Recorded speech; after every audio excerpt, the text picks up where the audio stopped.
Calling visa পেয়েও সিন্ডিকেটের কারণে টিকিট না পাওয়ার অভিযোগে রাজধানীর কারওয়ান বাজারে অবস্থান কর্মসূচিতে প্রবাসী শ্রমিকরা। সেখানে আছেন আমাদের সহকর্মী মোহাম্মদ ওমর ফারুক, জানবো তার কাছ থেকে। ওমর, কারওয়ান বাজারে এখন কি অবস্থা দেখতে পাচ্ছেন আপনি? শ্রমিকদের দাবিগুলো কি কি, আর সেখানে প্রশাসনের কি কেউ এসেছেন এই বিষয়ে কথা বলতে?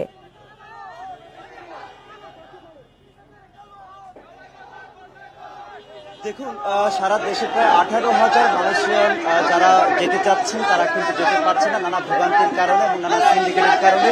আপনারা এখন দেখতেই পাচ্ছেন, এখন কিন্তু কারওয়ান বাজার যে মোড়টি রয়েছে সেখানে কিন্তু তারা অবরোধ করেছে এবং চারদিকে কিন্তু গাড়ি বন্ধ হয়ে গিয়েছে। আপনারা একটু দেখানোর যদি চেষ্টা করি যে এখন তারা কোনো বাধার সম্মুখীন হচ্ছে না। এখন তারা বলছেন যে গত 31শে মের আগে, অর্থাৎ গত 2024 সালে প্রায় 18,000 শ্রমিক তারা কিন্তু মালয়েশিয়া যেতে পারেননি সিন্ডিকেটের কারণে, এবং এক একজনের প্রায় 7 থেকে 8 লাখ টাকা খরচ করার পরও তারা যেতে পারছে না। এই কারণে কিন্তু তারা বারবার বিভিন্ন মন্ত্রণালয়ে ঘুরেছেন, প্রবাসী কল্যাণ মন্ত্রণালয়ে ঘুরেছেন, ঘুরার পরেও তাদের আসলে কোনো সমাধান পায়নি।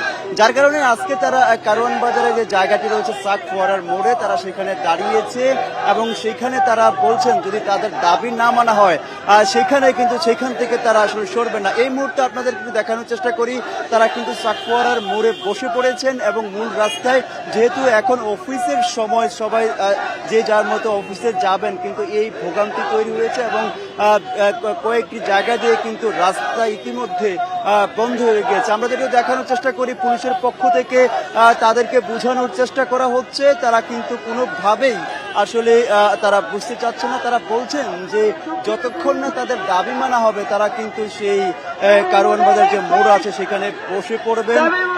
ইতিমধ্যে কিন্তু বসেই পড়েছেন, আপনারা দেখতেই পাচ্ছেন পুলিশের একজন কর্মকর্তা তাদেরকে বোঝানোর চেষ্টা করছেন এবং তারা কেউ কিন্তু আসলে পুলিশের বক্তব্যে সাড়া দিচ্ছেন না এবং তারা বলছেন যে যদি আসলে তাদের যে দাবি, অর্থাৎ তারা গত 1.5 বছর ধরে তারা কিন্তু প্রবাসে যেতে পারছেন না, মালয়েশিয়া যেতে পারছেন না, এবং তারা এক একজনে বিভিন্ন জায়গা থেকে ঋণ নিয়ে এবং ঋণগ্রস্ত হয়ে পড়েছেন এবং সেই এর ফলে তারা কিন্তু তারা তারা তারা প্রবাসী কল্যাণ মন্ত্রণালয় থেকে শুরু করে আওয়ামী লীগ সরকারের সময়ও সেই সময় প্রবাসী কল্যাণ মন্ত্রণালয় ঘুরেছে এবং অন্তর্বর্তী সরকার আসার পরেও কিন্তু তারা সেখানে মন্ত্রণালয়ে ঘুরেছে, ঘুরার পরেও আসলে তারা কোনো ধরনের সমাধান পাচ্ছে না। যার কারণে আজকে আসলে তারা এই মোড়ে বসে পড়েছে এবং তারা বলছেন যে তাদের দাবি আসলে যতক্ষণ না পর্যন্ত তাদের দাবি মানা হবে তারা কিন্তু তারা সেখান থেকে উঠবেন না বলে জানিয়েছেন। এবং তারা বলছেন যে এখনকার যিনি প্রবাসী কল্যাণ মন্ত্রণালয়ের দায়িত্বে রয়েছেন